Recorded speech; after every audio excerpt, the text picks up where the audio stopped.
Hello everyone, welcome to FPL the Onion episode 22. It's myself, Shlee, and joined by Nick, who's had a birthday recently. How was it, Nick?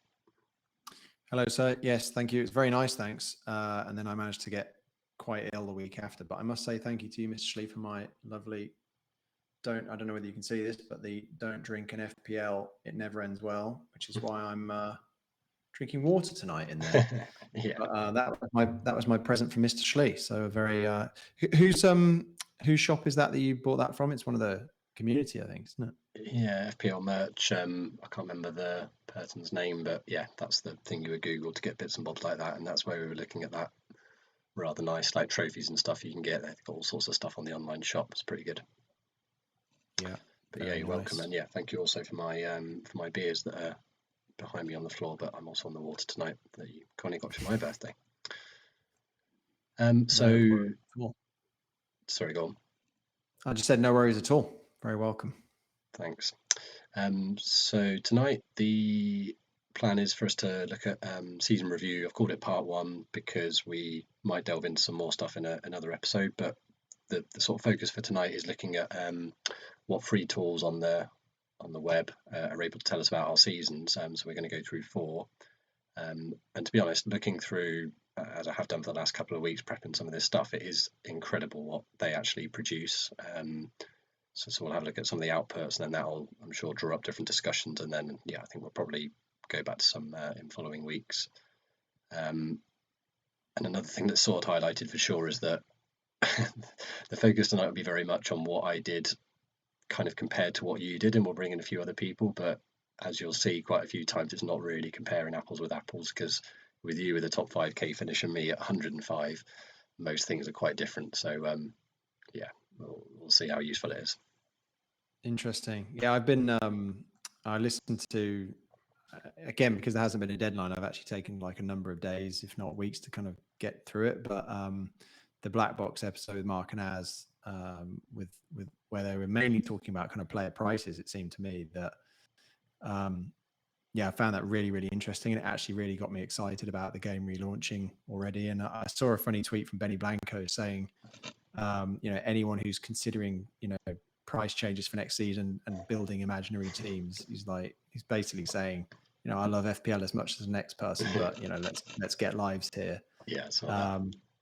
But yeah, huge. Before we get started, a huge congratulations to anyone who was involved with Game Week 39, and to Benny Blanco and FPL Tips and those guys for arranging that and raising so much for Street Child as they did. Yeah, it was a hugely successful day, and I looked on with a bit of jealousy because I'd have absolutely loved to have been involved with that. But let's see if we can grow this channel, Shlee. Maybe we'll get an invite next season. Yeah. Well, I mean, even just going, I think there were tickets just to go and watch, wasn't it? Not so easy for maybe me geographically, but yeah, it would have been quite good. It was funny. Did you see the Gianni and Az Gianni season review on Scout video maybe a week or so ago? I haven't seen that.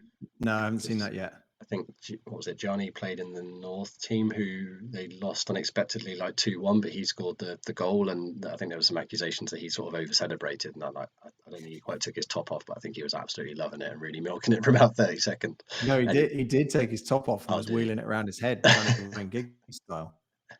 Right, okay. Well, I mean, that's pretty funny, but the bit that just made me laugh was just thinking of their video together, and obviously they're pretty pally and just chat away, no problem, half an hour. But they said, yeah, strictly we need to keep FPL Game Week 39 chat to 10 minutes. And after 25 minutes of going through and talking about, celebrations and tactics and all the funny sort of micro stuff of the day, they said, yeah, we better move on to the season review bit now. It was really funny, actually, because I mean, it is pretty cringy, that footage of him celebrating that goal, because I think it was I think they were 2-0 down and he scored, and it was almost a bit like a consolation goal, a little bit, but he went absolutely mad.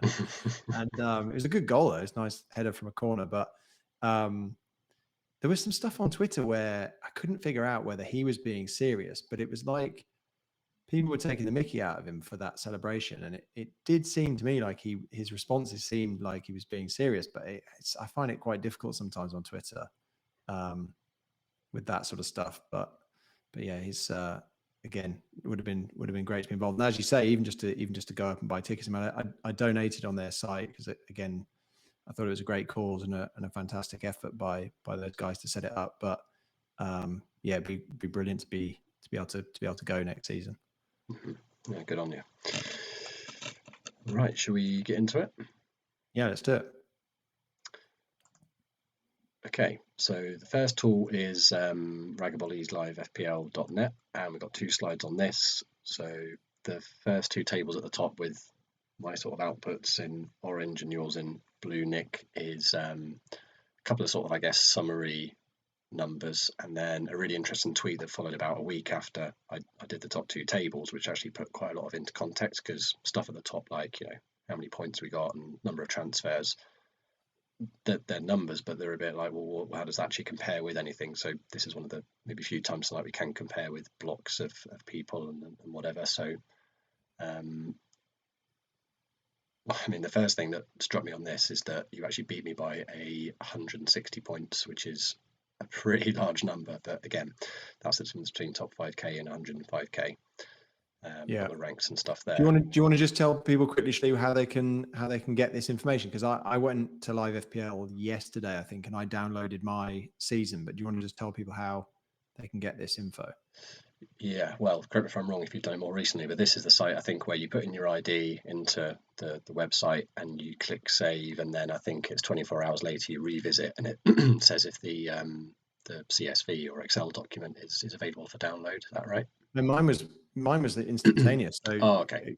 So if you go to livefpl.net and it always says kind of type in your ID, and you can find your ID by going to the fantasy.premier league site, going to your game week history, and you'll see it in the URL of that page, and there'll be a number there. And don't confuse it for the game week number that might be in there. But yeah, then you upload it you put that into livefpl.net, and it has you have to kind of look quite carefully because there's so much information on each page, but you'll find a box where it says kind of download your season before it's deleted.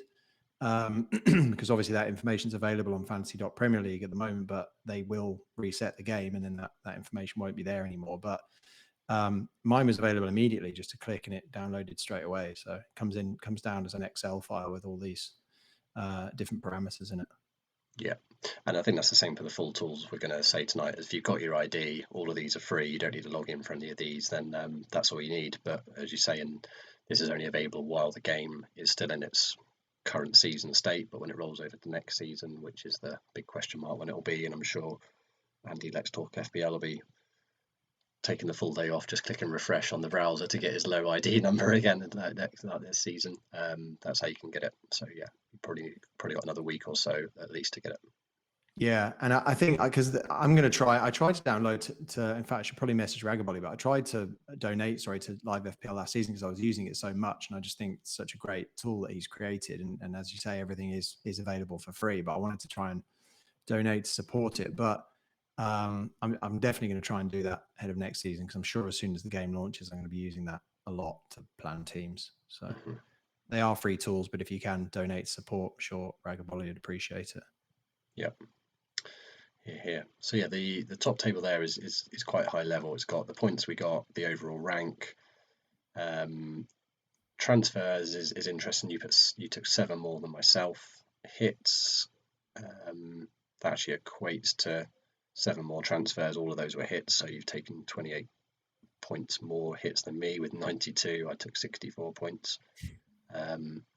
And then the other big one on the top there for me is captain points. You had a full nearly 100 points more in captaincy, and that is one thing that not really going to go into a sort of a list of lessons learned, but for sure one for me for next season is I need to, easier said than done, but my captaincy is weak, not just compared to yourself, but I think the bottom table shows it quite well.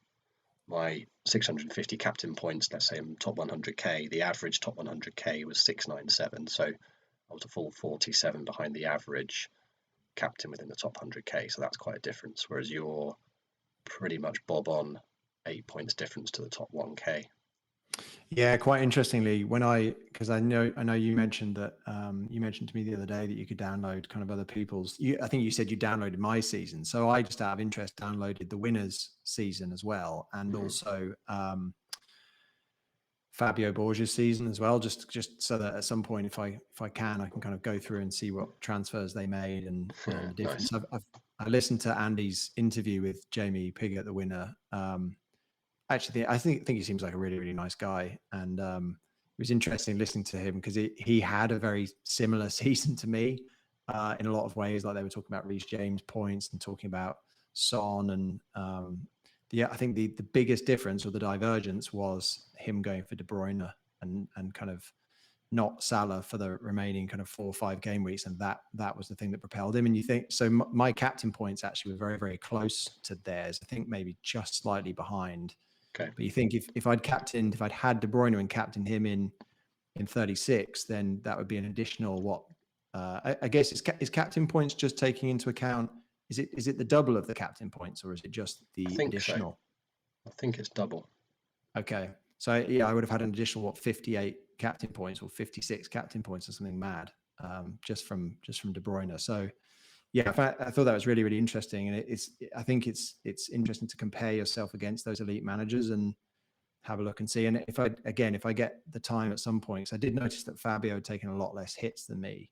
But it'd be interesting to see if you can glean it from there, how he's planning his transfers, and how he's able to get that many points without taking the hits. Okay, there's a really good FPL optimized output that I haven't got. I mean, that's one of the tools I'm going to show tonight, but I'll show you that, which I think is the easiest way to see what another person did. It's quite a complicated visual, but it won't show you when Fabio took hits, but it will just show you like when he had certain players. If you had that like side by side on the big screen, that'd be the best way I think to compare. Right.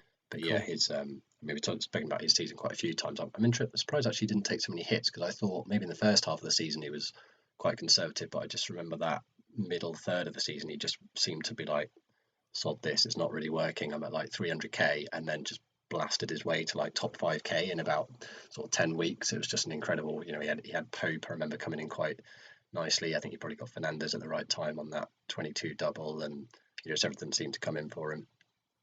I think I'm not suggesting that everyone will do this, and I think Benny Blanco would have a pretty dim view of it. But I think if you went through and almost went week by week with somebody, whether it be a Fabio, whether it be the winner Jamie, I think you'd look and see which transfers they made and think, wow, especially with the winner, obviously, that you'd look at it and think, well, they made one free transfer that week, but let's look at those free transfers, and most of those free transfers would be, obviously they'd look super obvious now, but at the time they wouldn't have been, but most of them would have worked out big time, won't they? So yeah, but I think the important thing with doing that is it is really helpful to have that context and that kind of verbal commentary of why they did it, because Fabio, I don't think it's obviously going to appear on the podcast or anything, being quite the sort of secretive person that he seems to be.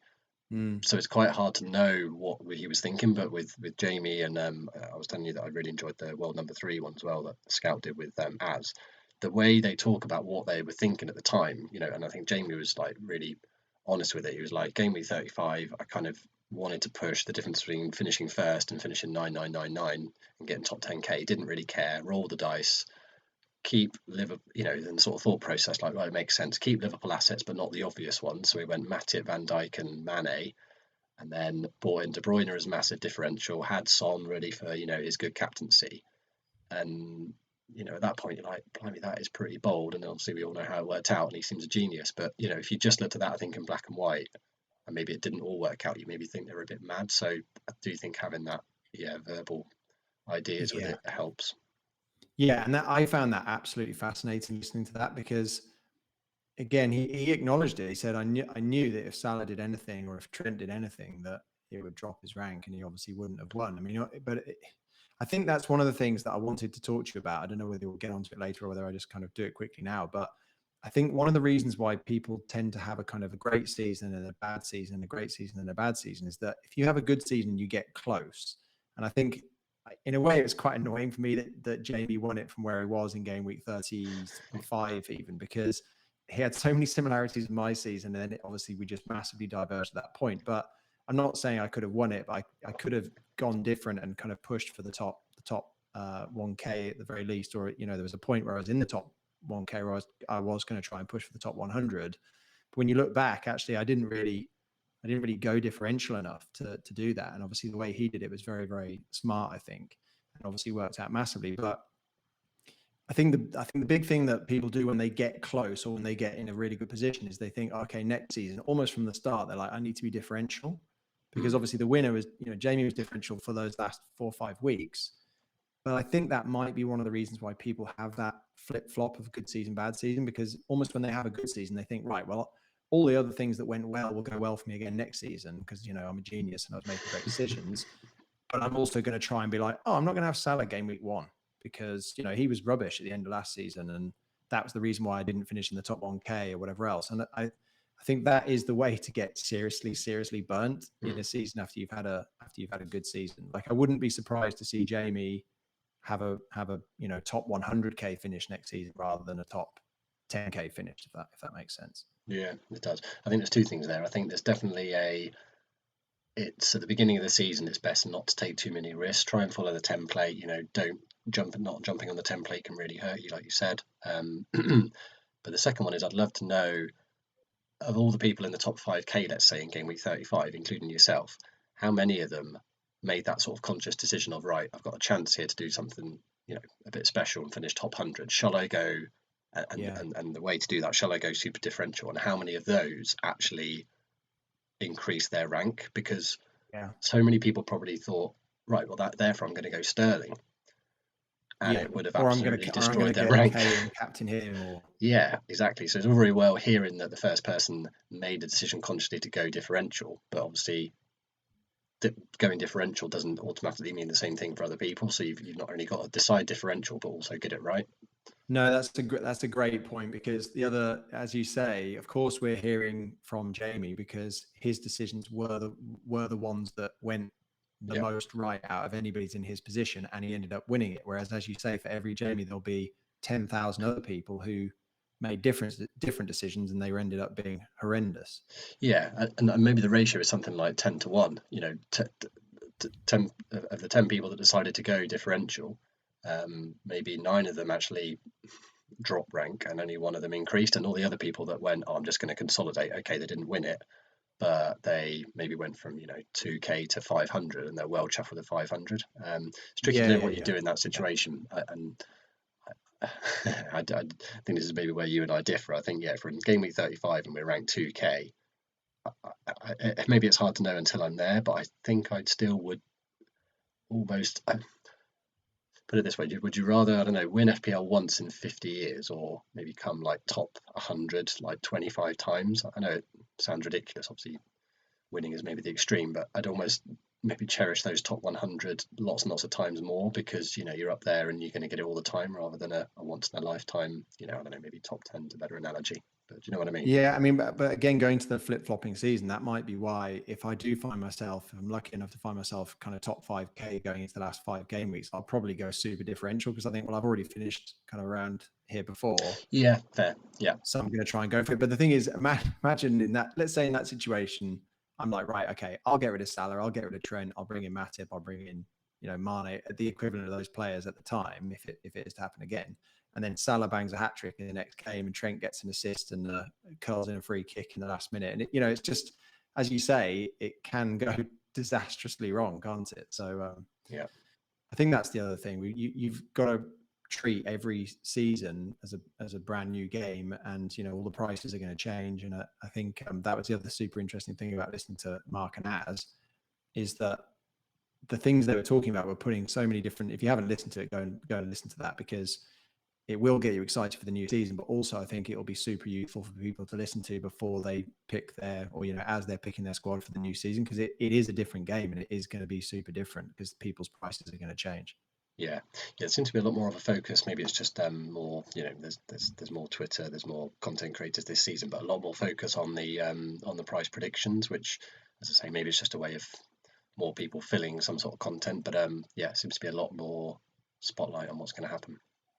Yeah, it is going to be really interesting though, and I do think even they were talking about things like Son should be made a striker. I hadn't even thought of that before I listened to that pod, and the idea that they would just make Son a striker and not move Salah and Mane and whoever else. But actually, it probably would make quite a lot of sense for Son to be a striker, and it probably would make things much more interesting. Yeah.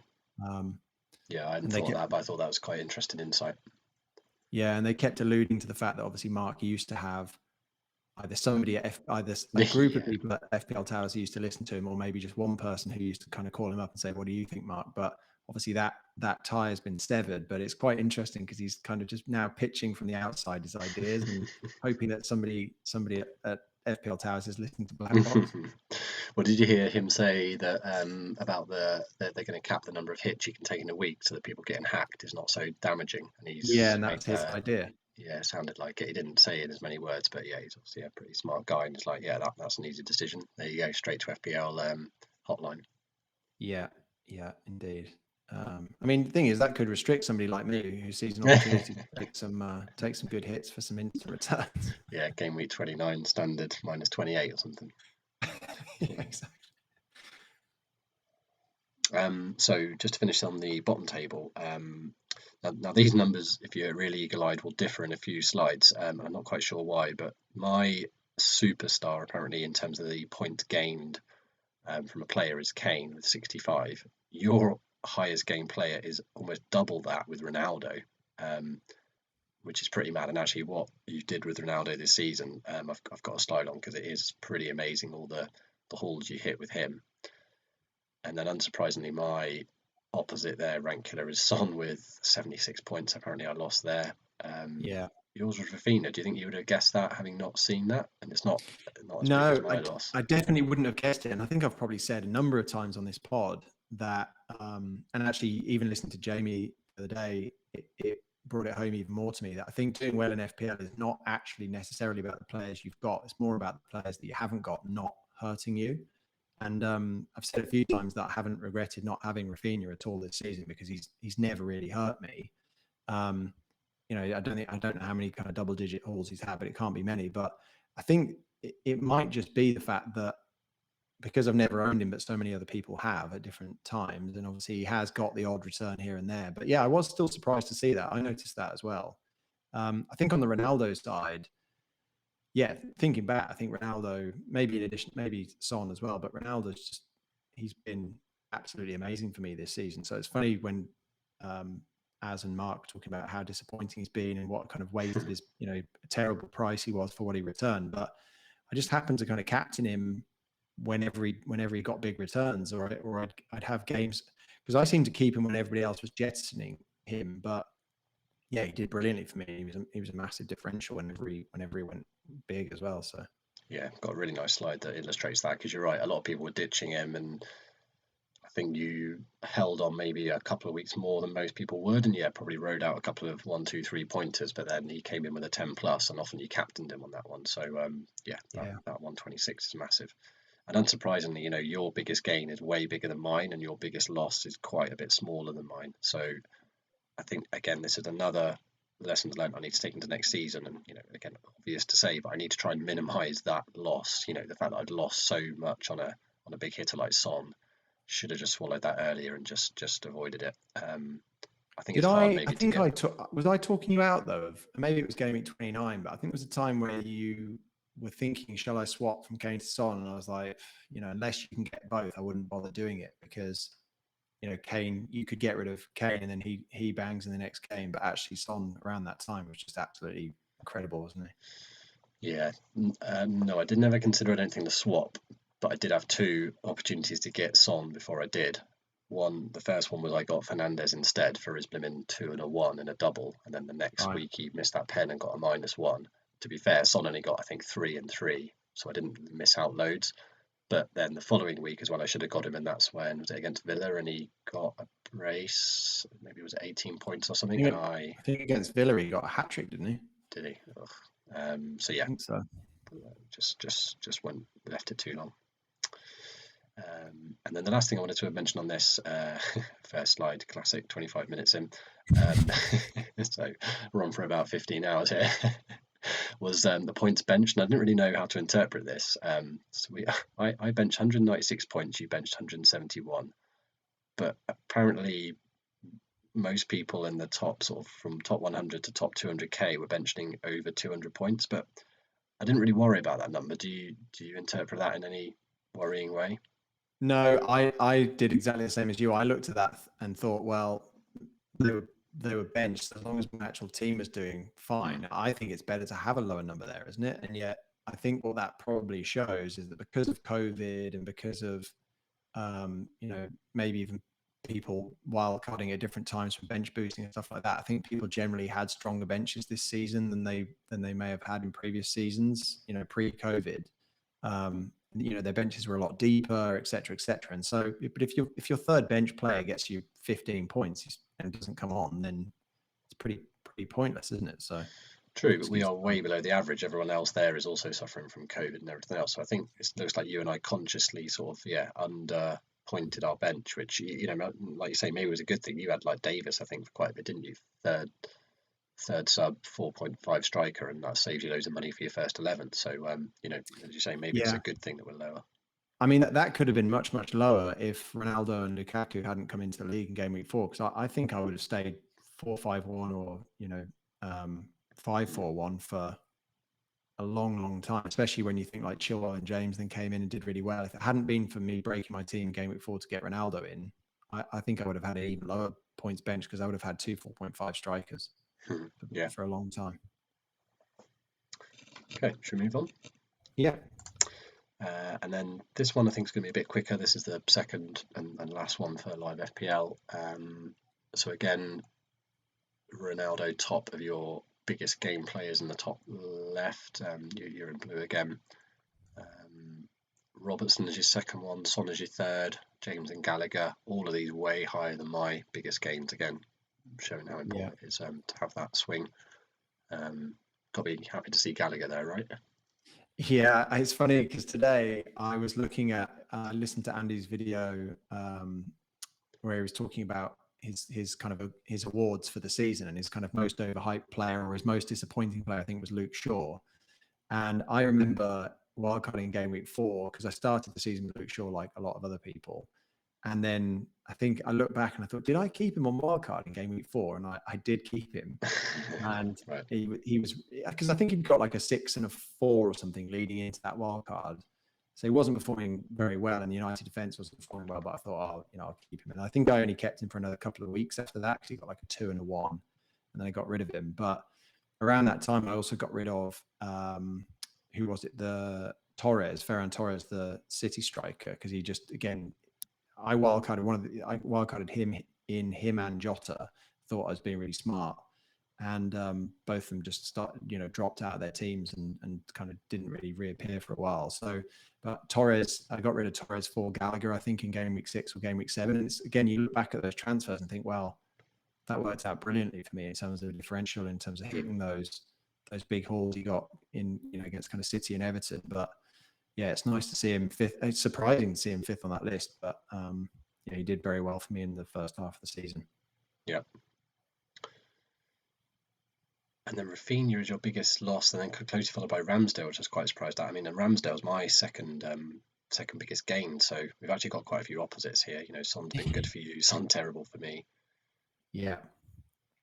Funny to see Son on my players who hurt me the most list as well. I guess that's just because, well, in particular towards the end of the season, I think I missed his 19-pointer. I captained Salah that week. And so Son would have really hurt me that week, because his ownership would have been huge at that point as well. But yeah, that is interesting. Well, this is actually, he's a good illustration of what is coming later, which is a better illustration of gains versus losses, which the way to look at Son there is you've gained 72 but lost 40 from him, and therefore the net is 32, and later on FPL Optimize it's got the actual net numbers. So we can treat these slightly with a pinch of salt, because I think that's a bit more realistic about what actually happened, and the players at the top and the bottom are actually different. Yeah.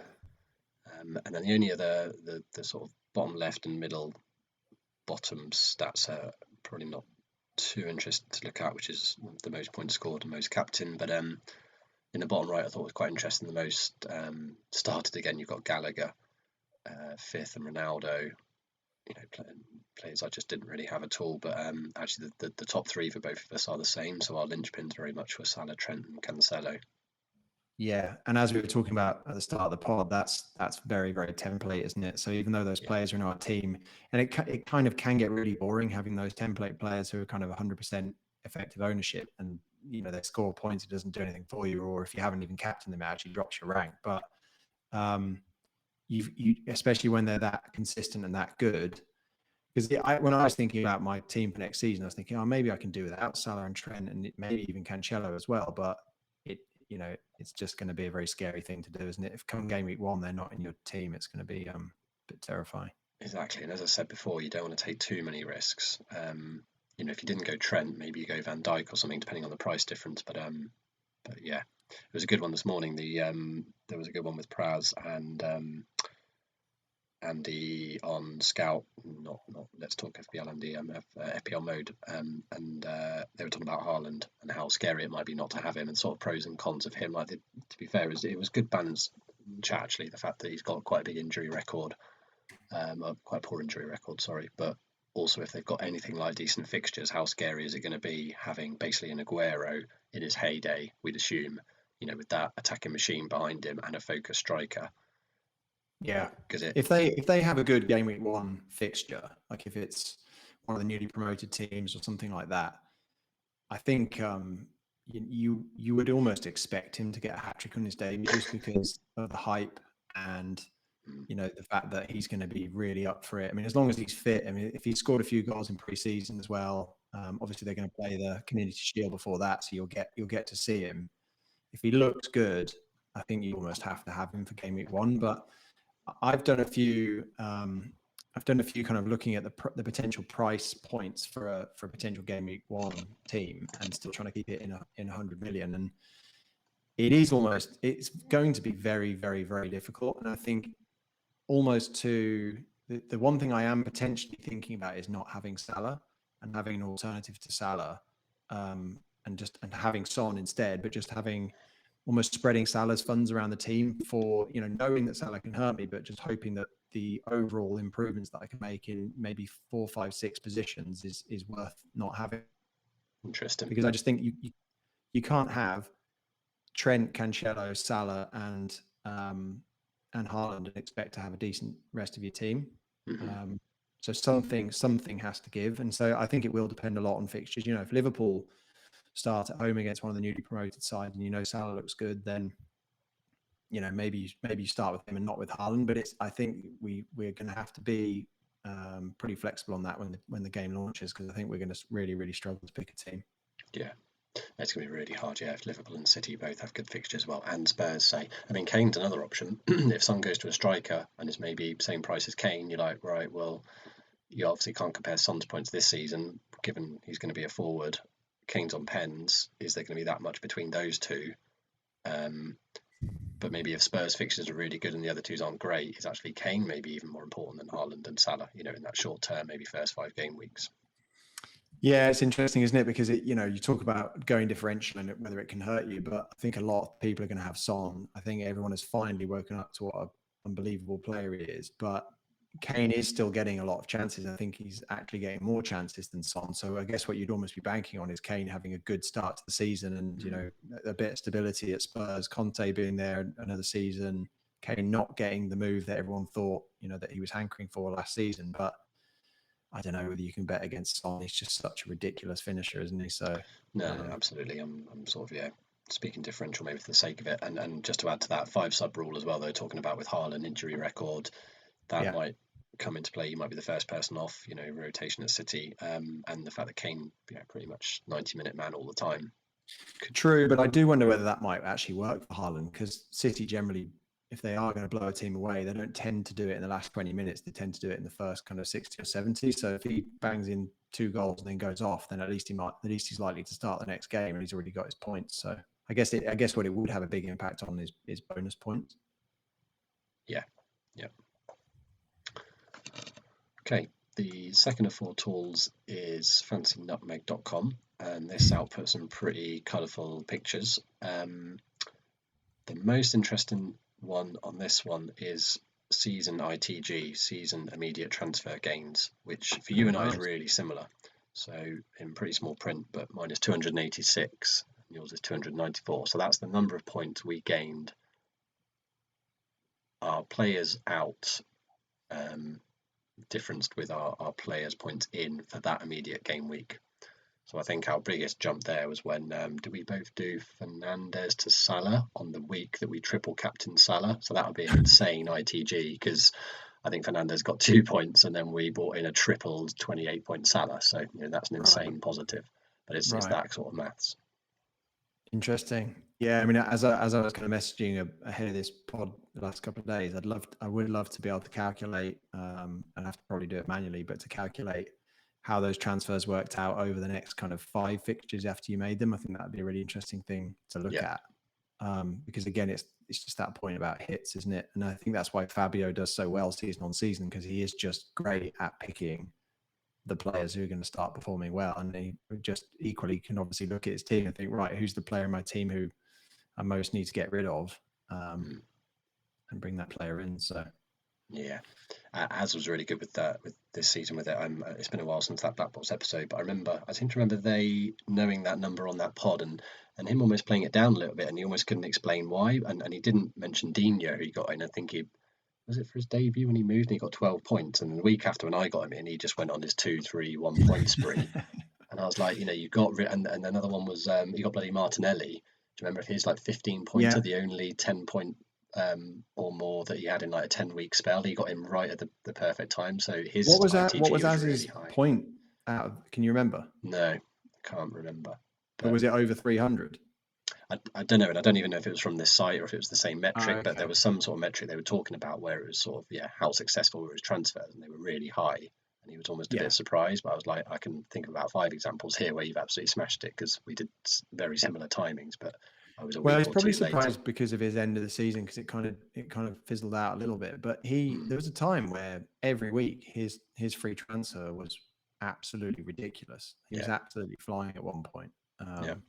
And it did just tail off, which is probably why I was surprised by it. But another interesting thing here is our mean game week rank, which, I mean, yours is 1.5 million, and given your good finish, I think that is one of those that just shows, on average, you don't need to have the same game week rank to really be high.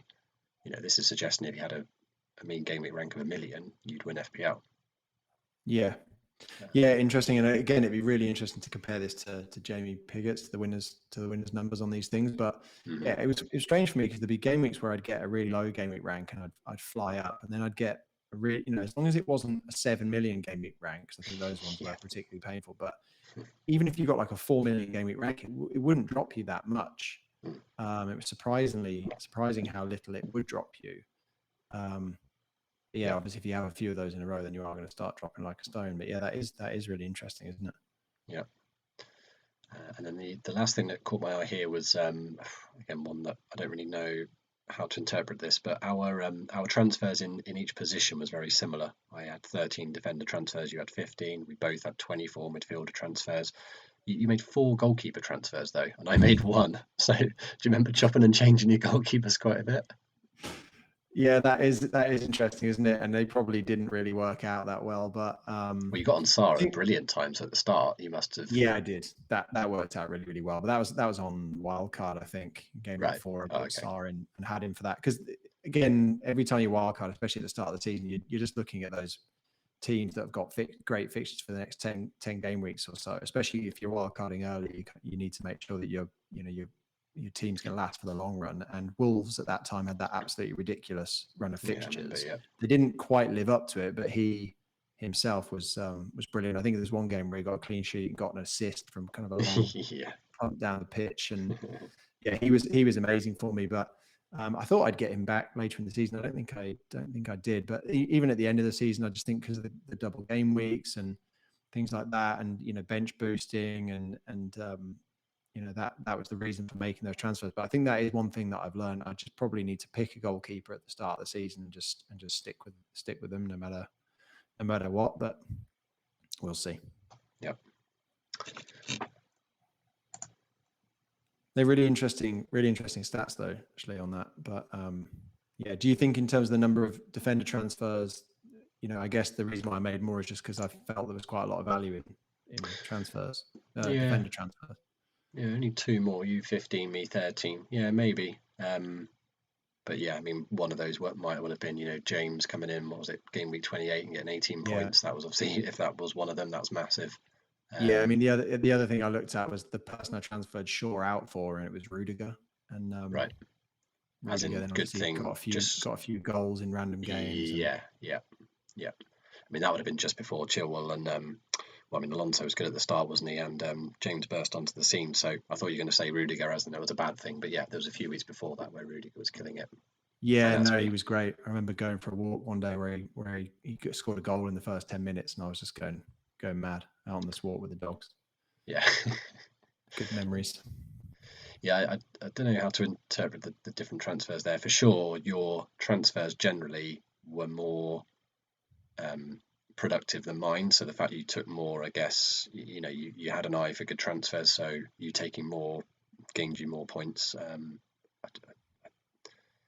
don't think I can read too much into that without looking at exactly what we did. I probably do need to. I think the fact that I played my second wildcard early, then just set me up to have to make more transfers in order to try and. Yeah, that's true.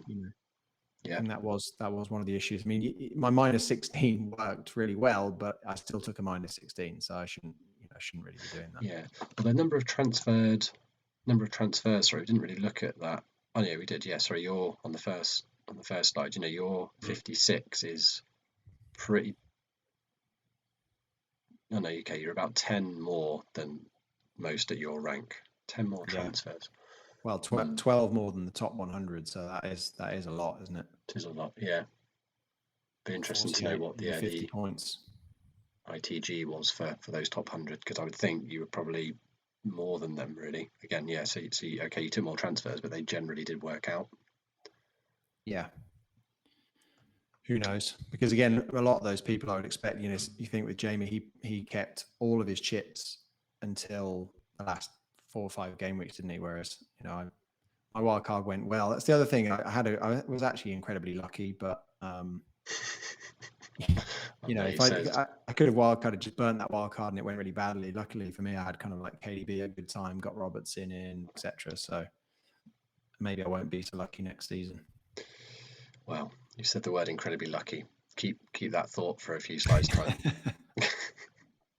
There's some beautiful images coming up that show to do with luck. It's incredible what some of these tools are producing. This is hilarious. I think. Any idea? What this is producing? I sent you a quick snippet earlier and said you can have a guess what this is. Do you know what this is? Single time between deadlines for transfers made.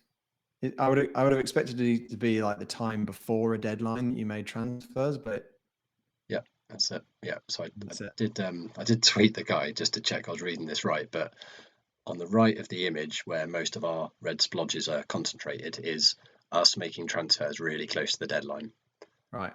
Whereas the further left they go, and I've hopefully scaled them about correctly, is you basically making, or one of us making, a knee-jerk reaction on bloody Saturday night or Sunday morning or something. So although we are very concentrated to the right, you've still got quite a few splodges over to the left. You've obviously made some mad early transfer to catch a price rise or something, and I don't know what they are. I think there are only 3 of them. Whereas in previous seasons there would have been a lot more over on the left hand side of that image, because I would have been chasing price changes. I feel like I wouldn't be able to remember exactly what they were, but I do remember. I think they were earlier on in earlier season and trying to make those transfers in order just to catch that value. But yeah, although the minus, what was it, the minus 16 in game week 28, was that quite early because it was 0 in the bank dependent? Maybe, but I was again, the other thing that I did find very different this season compared to previous seasons was just how unreliable the price change platforms were.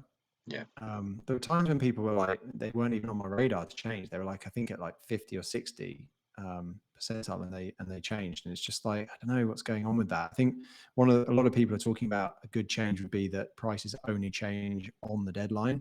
I actually agree with that. I think that would be much, much better if they did that. Yeah. This just made me laugh though, because like someone's made a tool to see this. Imagine like 10 years ago or something, FPL, and this being an output that you could get. It's pretty mad how brainy people are out there. I find it amazing that information is even recorded by the site itself, and that people can create a whatever it's called, to dig that information down and then interpret it. Yeah, it's pretty amazing, isn't it? I guess it's on the transfer page. It's got the time you did it, and they've scraped that, and then they've compared it with the deadline on 38 game weeks for every player that you are interested in. It's pretty clever, isn't it? It's that. I guess it's that scraping that I find amazing. The fact that they can do that, because once you've got the information down, then I guess you can create anything to interpret it. But or to machine read it. But it's just the fact that information is there to be taken. I mean, somebody who's a techie will just think, "What's this moron talking about? This is obvious." Yeah, it fascinates me, but yeah, I have no idea how they do it either. I think scrape's the right word. Don't know. Yeah. Let me just check I haven't missed anything on that last one. No. And then this is the last one on fantasynutmeg.com. This is a game week by game week graph of the ITG, the immediate transfer games we took. So you had 8 more than me. And it's just quite interesting that the scale isn't exactly the same on both, and it is a little bit tricky to read. But what I found interesting here is that you actually had some quite poor transfer results at the start of the season. In fact, your first 2 game weeks are minus results, so you took out someone that had more points than you brought in, and then your transfers toward the end of the season were really good. You've got a couple of, actually I think you've got a -2 and a -3, but otherwise almost every week is a 10 or more, whereas you've only got 3 that are 10 or more. So even though you struggled at the end, I think part of it comes with confidence, doesn't it? I think if you're chasing and you're trying to go differential, or you're trying to push it, whereas if you're making decisions from a position of strength, I think it just feels easier when things are going well. I don't know, maybe that's, we never talk about fantasy managers having form, but maybe that's going to be a thing. No, absolutely. And I remember we chatting a while ago about what should you do if you have a bad week or two. And I definitely think there is a kind of confidence form thing. And one thought I had is maybe a bit of a nuclear extreme option, but you just give your team to someone that's been doing really well the last few weeks and get them to make the decision, because that might have a higher chance of coming off. Because you just start to doubt yourself, don't you? Like one poor decision breeds another and all that. Yeah, I think I remember when we talked about that, though. And I think one of the things you suggested as a potential reaction would be to actually just, even if you thought there is a transfer to make, you just roll the transfer that week. Yeah. I think that actually might be a healthier way of doing it, because there's so many times where you make a transfer, and again, because of luck or anything else, like there will have been people who transferred out Gallagher before he played City away. Like, I benched him, but then he goes and does that, and so you can never completely predict what's going to happen in football, right? That's why we love it. So I think if you do have a bad week, a good reaction might be just to completely roll the transfer, as difficult as that is to do. But that might be the healthy thing to do. Yeah, true.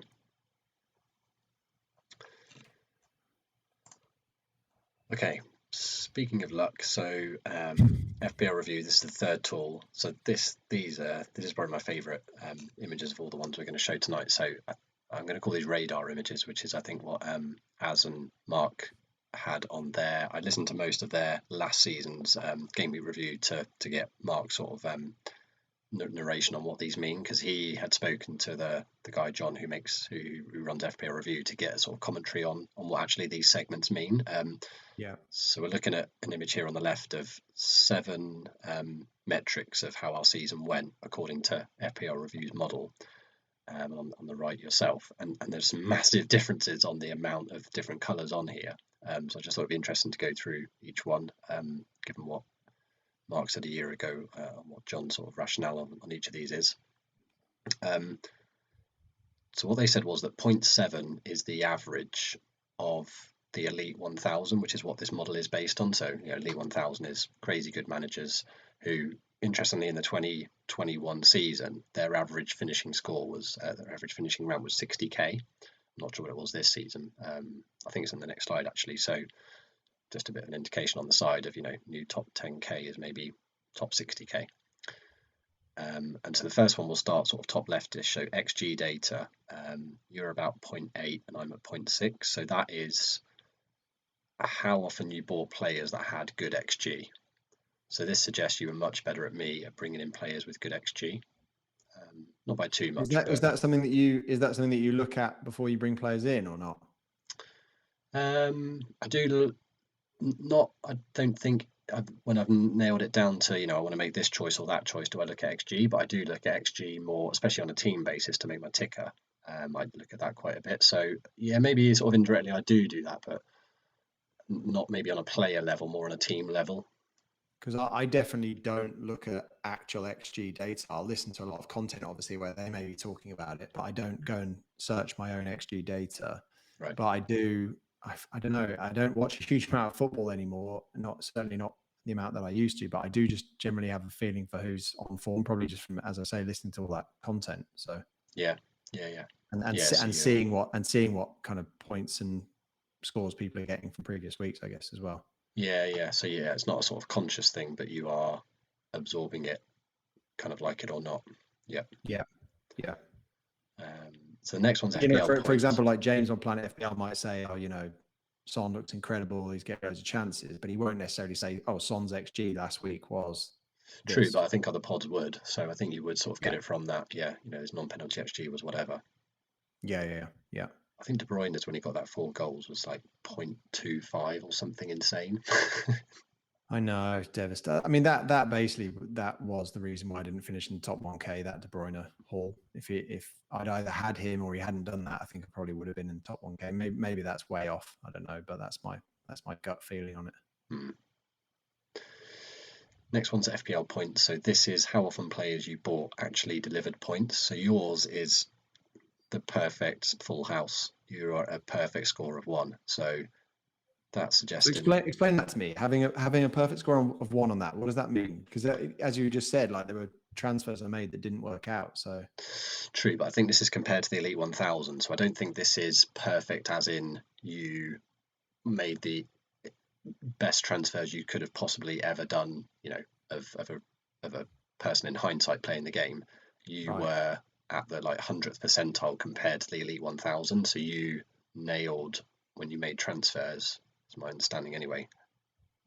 Yeah, because I went to FPL Review a few weeks ago and put this in, and I also think this thing looks beautiful, like it's so well put together, but I didn't have a clue what any of these things meant. So that would be a bit of, if anybody from FPL Review is listening, that would be my feedback, is you probably need a bit more of a legend on what this is, because I didn't even see anything to do with the top 1000. Maybe I wasn't looking closely enough. I was probably just so upset that they'd got my luck bar so full.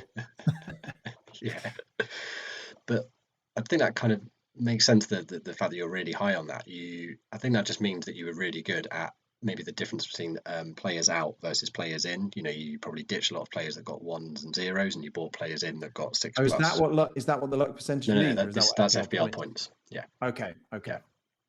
Right. Yeah, and that doesn't surprise me too much, because, as I said, my feeling over the season was that the players that I took out generally didn't hurt me, whereas in previous seasons, I'll make transfers and the player I take out scores big, and the player I bring in, even if the player you bring in does okay, it's so painful when the player you took out does well. And I was incredibly lucky on that, I think. Mm-hmm. So yeah, speaking of luck, you're at 95%, and I'm though quite painfully at about 45. It's not percent, but 0.45 when the average is 0.7. So this is, my understanding is, how often when you take risks, and we'd need to look at the risk segment for that as well. But you did take a lot of risks according to the risk segment. Yeah. That those risks came off. So I think it's a little bit. How do they define a risk? Well, I think it is a kind of, let's say you swapped Kane for Ronaldo on a week. FPL Review have an idea of how many points Kane was going to get, 1,000 simulated games versus Ronaldo, and they know the difference they'd expect. But if you took out Kane and he got 1, and you bought in Ronaldo and he got 17, they would count a lot of that as luck. And it seems that you did that quite a lot. and that's the thing, is it? Because that actually doesn't upset me at all. Yeah, they're fun. Because in a way, like, I agree. I've had an absolutely ridiculously lucky season, and I don't think I'll be able to repeat it next season. But the thing for me, the luck for me, was things like having Gallagher first bench and Mbeumo didn't play, and Gallagher was playing away at City and just happened to get a goal and assist. That sort of stuff is ridiculously lucky. Yeah, well, the luck there as well is that if I take a player out and they don't do well, and the player I bring in does, and yet they weren't expected to based on 1,000 games or whatever else, that I don't feel like that's necessarily luck, but I don't know. No, I agree. But the Gallagher luck is even more lucky because most people would have had him second, third bench and got nowhere near your 11. I don't think that would actually count in this. I think it's more how much players overperform. So the Gallagher overperforming and getting 13 points against City would be luck. Him arriving in your team, I don't think counts in this slice. Yeah, I think I love that. I loved the Randy Shafter tweet where he was saying kind of the different. I can't remember exactly what the tweet was, but it was something like, if you have a player who gets a double-digit haul from third bench, you should delete the game and never play it again. I can't figure out whether Randy Shafter is just another Benny Blanco account. I'm not sure anymore because he's always got that fixed expression. I've never seen another photo of him. I haven't seen him anywhere. I wonder whether he might be like a Benny Blanco second account and he almost has conversations with himself. I hope that's not the case. I might drop Benny a little message and just say, my moron, is Randy not even a real person? Well, now's the time to do it because so I gather he's like pretty much given his life over to game week 39. It sounds like he's been so busy. So yeah, I'm sure that'll bring him down to earth. Yeah, it was like planning his wedding, and now his wedding's finished, so he's got loads of time. Yeah, can easily answer your questions on their identities. Right, so the next slice is and this is another massive polar one. Risk taker. Yeah, I was going to say, Shlee, on this one, does this make you want to play the game slightly differently next season, or do you think you're always going to be this kind of manager in terms of risk? Because you're, just for people who are listening, Shlee's bar is very, very empty on this. Yeah, no, it's interesting. I've not actually thought of that because it is striking, isn't it? And this one is how often you take risks, i.e. when you do transfers or chips or captains, how often do you go against the model? Yeah, and it is maybe a bit sad looking at it being so low. It suggests that I am, I'd love to see Zoff's radar image of this because I'd like to think his is similarly low, but he's obviously had a very good season, so it doesn't just suggest that going with the model is. I think one thing that this means is basically the model, this Elite 1000 model, if this is indeed what the 0.7 measured against, didn't have a very good season, because this sort of suggests I followed it quite a lot. Well, and actually, sorry, Elite template, the next segment is indeed an indicator of that, so I'm at 0.9. So that suggests I followed it a lot, but I didn't do very well. But I think that's interesting that mine's at 0.8 on the Elite template, but my risk taker's at like 8.5, nearly 9. So that suggests that maybe the template shifted quite a lot and you kept up with that shift, whereas I didn't. I didn't make enough transfers to keep up with that change. But if you didn't keep up with the template, then you'd have a much lower template reading than 9, wouldn't you? That's true. So that's very strange. It's almost like maybe the odd player that I had that wasn't template was the risk move, and it paid off. Yeah. Like Gallagher or like Ronaldo, or maybe it's true. Maybe it's that kind of thing. I mean, if you were to see a screen grab of my second wild card a week after you did yours, and you'd see why that risk taker is low. There were people in there like bloody Aiden Harrison, which I remember you very kindly saying at the time, your wild card looks quite good, Shlee, but geez, looking back at it, it was terrible. I think I did ask you about both Aiden and Harrison, so I'm not taking all responsibility. And on my first one as well, I mean, that was game week 8 when a lot of people went James and Chilwell, and I did. I remember I've been in again thinking safe when Aspie. I think he got like 6. Andy did exactly the same thing. He brought in Rudiger and Aspilicueta. But he wildcarded into game week 7, so he has that slight reason of I had an extra week of data. Yeah. But yeah, that's interesting. I was listening to that earlier. It's funny, sort of those really poignant weeks where you think, I remember making those transfers and how wrong did it go? Yeah, Harrison came good for you eventually. You got a little double. Yeah, he appears in my. Didn't you bench him for a hat trick, or you sold him for a hat trick? No, that was. I think that was my regret not going Daniel James instead on the wild card. That was the week he did get a hat trick when he played up front, and I was cursing why did I not go with an out of position player? No, Harrison got 3 returns in 3, and I played him for the first and the last one, but not for the middle one. That's what you're thinking. So yeah, Elite template, how close your team was to the Elite 1000 teams model. So yeah, apparently mine was very close, but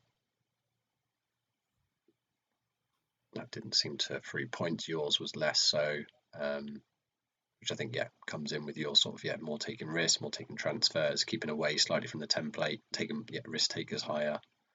Well, only just. I mean, I think that I'd still say that 8 out of 10 is pretty close to the template, and even on live FPL, my team is always looking pretty template. But again, I don't.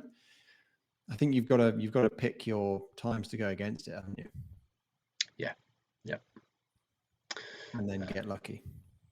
And then these last two lighter blue ones, these are ones I didn't explain on Black Box last season, but I think my understanding is right here. They've got a free EV and a massive data EV. So this is how close you are following FPL Review's free model and their massive data model, which you have to pay for, which is kind of the optimization sort of thing of, what is the optimal way to play.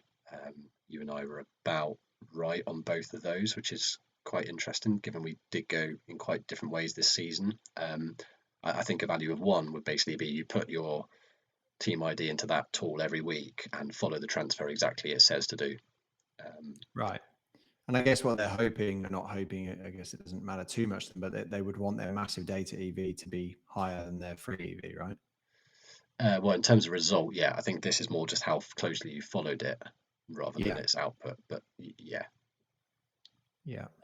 As said, quite a depressing statistic that I think if you were to follow the FPL review model this season, week for week, and just like a robot do what it said, I don't know if it was the free model or the massive data one. Do you know what rank you would get? 2K? 200. Oh my God. This is pretty depressing.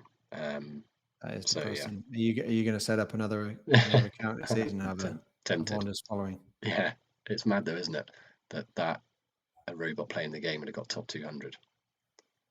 I think we should have. I think in our FPL the Onion League, we should have an account called like Roy of the Robots or something, and just follow the template. Yeah, just so it can have the curly whirly. Yeah, exactly. Should we move on from this? But yeah, love this, love these images. Yeah, indeed. I do think I don't hold too much. I'm not blown away by the information behind the images, but they are very cool. Yeah. Well, the following slide has got them again, but with a bit of a comparison of the Elite 1000, which so I've just shifted ours a little bit and then put the Elite 1000 table in the middle. Right.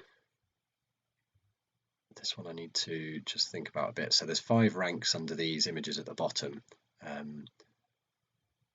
So FPL, okay. So this is on the left. This says my FPL points for the season 2501, and my rank was I don't know why I'm 104k. I think it's it's obviously not calculated that properly.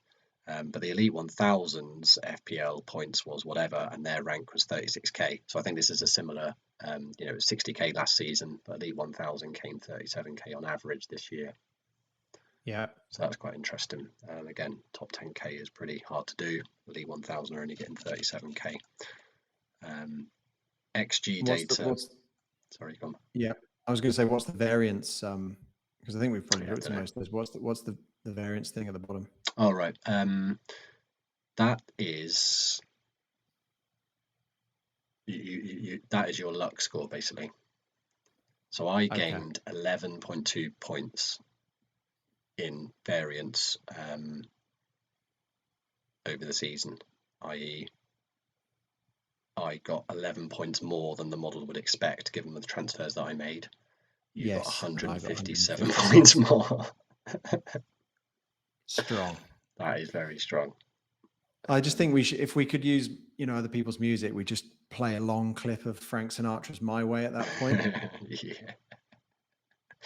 But I think a lot of that is going to be Ronaldo when we come to look at when you captained him and stuff, for sure. The model probably expects 7 and 8 points sometimes, but he sometimes got 14s to 17s, and you often captained him in those. So fair play, he was a bit of a darling of your season. Yes, he was the man. But even like him and Son, like even Son, when I was captaining him in the game weeks before, it was cool, and he was getting absolutely massive points in those games. So I'm not totally surprised to see that, but delighted, obviously. But yeah, you're right. The other ones we've gone through, so we'll move on.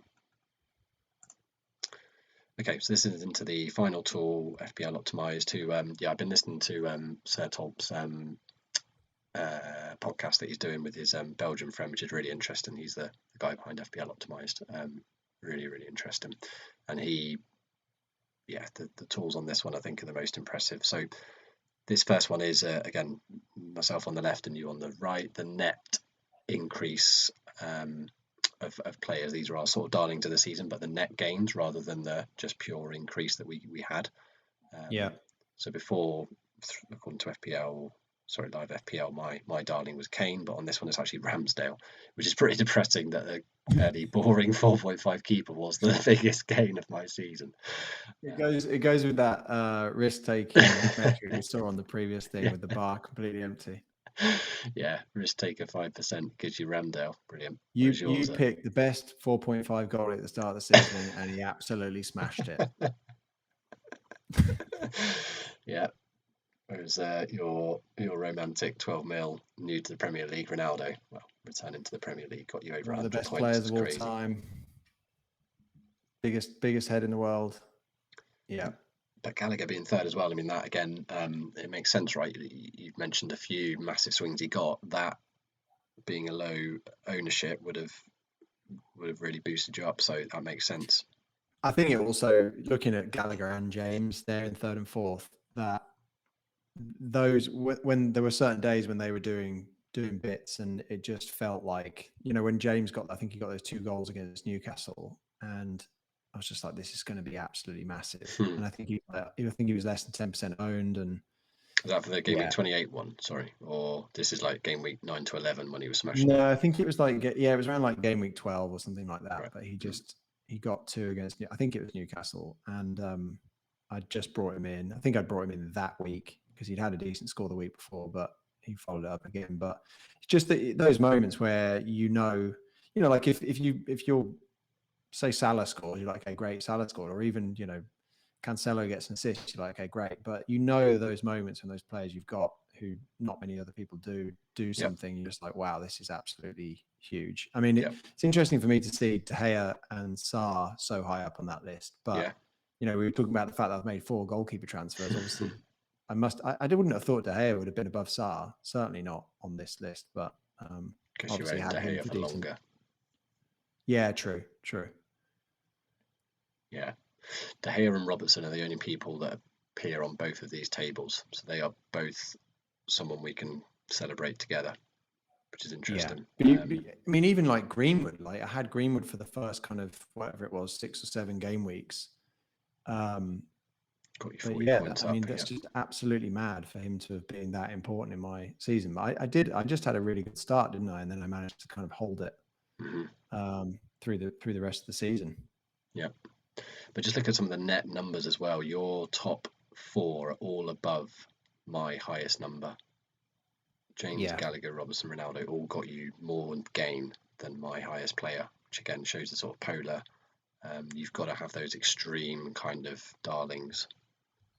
Yeah, true. I mean, even Weghorst. I think Weghorst got 2 goals or 3 goals. But I just had him for that week where that first week, where he went against the template, got like a goal and an assist, and massive. Yep. And then oppositely, our biggest losses of the season. It's interesting. Yeah, Rafinha is actually a bigger loss to you than my biggest loss in Son. But certainly. But that doesn't match up with the data on the first tool, does it? That's right, because this is the net. This is gains minus losses, whereas I think the first one was just if Rafinha was your top one, it was. I don't think it accounts when you actually had him. Yeah, that makes sense. And obviously, just not actually having Rafinha for even a single game week, it's all loss. Yeah. I'm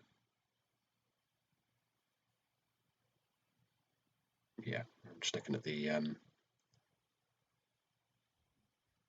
what are the common people on both these lists. I still don't regret not having Rafinha. I'm sure if I look back, there'll be moments when I probably should have had him, but Leeds weren't what they were last season without Bamford, and he had too much pressure on him, really. And he'd never even last season hadn't been unbelievably explosive. So, but yeah, as I said, when the game launched last year, I was definitely going to be Rafinha was definitely going to be in my game week 1 team, and then I think I went for Greenwood instead. Right. And then obviously Rafinha didn't set the world on fire, but I had plans in the first 10 game weeks to bring Rafinha in, and then he just wasn't really doing anything, and Leeds were getting all those injuries. And I definitely got quite lucky with him, and suddenly we seemed to be on penalties, and I think I got 1 or 2 pens off him in that little run. I think did he even appear on my table? No, so it couldn't have been. But that's why the loss is so swing. big for me on Rafinha, because he has had times where he's been super highly owned, hasn't he? Yeah, exactly. This is obviously a sort of factor of points, but also ownership. Yeah. So the players that are on both these lists for us, which we both sort of would dislike from this: Foden, Mount, Sanchez, Jota, Dennis. Which all kind of makes sense. Jota's interesting because we definitely have both had him quite a bit, but he did get quite streaky, sort of 25 to 35, I want to say, and I guess we didn't have him on the wild card. I'm surprised to see that he's got 175. That he got 175 points, and I'm also surprised that if he did get 175 points and our gain was only 20, that our loss was only 33. But I guess that means that when we had him, he was very template, and so everyone else was just getting those points as well, right? Yeah. Yeah. Foden's quite high for us both, but 25 points each loss is not massive. He obviously looked like he was going to be great sometimes, but just didn't really get those crazy calls. Foden's an interesting one, isn't he? I think similarly with Grealish, I think he's one of those players that I don't think I'll even consider getting Foden in game week 1 next season, or Grealish, but they could actually both have better seasons. I think if Sterling leaves, they could be more attractive, but there's a lot of people who think that Grealish, just because he is a confidence player and, obviously winning his first league title, and even like just his interview afterwards, that, and obviously people improving in their second season under Pep, he could be a bit of a bargain, Grealish, couldn't he? But there's just so much competition in that City front line that you're still thinking it's just going to be Haaland or De Bruyne if he's injured. Yeah. They're not going to play false 9, are they? Haaland's going to be there, so I can't see them being an option. They're probably going to be a bit of an annoying-ish price, aren't they? That I don't think any of them are going to drop sort of 6 to 7-ish. They're going to be all like 8 to 9, aren't they? Was De Bruyne playing false 9 in the Wolves game where he got 4? Don't think so. No, I don't think so either. I think De Bruyne is, especially with Haaland there, and if Haaland's going to prove that he can finish the chances, I think De Bruyne is actually a better option this season than he was. Sorry, the season coming rather than the season gone. Unless his points are going to be transferred into assists, which is obviously not going to be as big a points output. True, but he's still gonna score quite a few goals, isn't he? So there was a time before the last few game weeks where I looked at Foden's output, because I was like, Foden's having a terrible season, and then I looked at De Bruyne's output, and I think maybe De Bruyne had 1 extra goal and 1 extra assist. Right. And I was like, that's really interesting, because everyone's impression of Foden is he's having a bad season, and everyone's impression of De Bruyne is he's the main man. And that may have been one of the reasons why I avoided him. Even, obviously City went out of the Champions League, etc. But there wasn't a massive difference between their output at that point. Okay. Interesting. Massive price difference. Yeah, but interesting that De Bruyne is not on our lost list, given that we didn't own him for his massive hauls. I guess maybe he wasn't particularly highly owned, was he? Yeah, less than 10%, less than 10 points of damage. Yeah, which is really interesting, isn't it? Given my comment about the fact that by not got 30 points, but he's maybe 5% owned. So yeah, interesting. Can't remember what's next. Okay, so this is then just sort of a targeted look. I thought these graphics are quite cool. When we owned Ronaldo, so the white bars is how many points he got in different game weeks. Bluey bits is when we owned him. So obviously you owned him a lot. Game weeks 4 through to 16 non-stop. You had him a little bit later. Well, you had sort of him in 3 big bursts. I guess the game week 19, that's free hit, right? And then when we benched him, we didn't really bench him very often. But just look at the number of hauls you sort of captured there with your green net. There's a lot of 10 pluses in there, and you captained him on quite a few of them, especially that like game week 33 was at Brentford. You got a hat trick. Was it Norwich he got the hat-trick? Norwich, sorry, you're right, yeah. Because I had Fernandes captain that week, and when I could have got Son, and Fernandes did bugger all.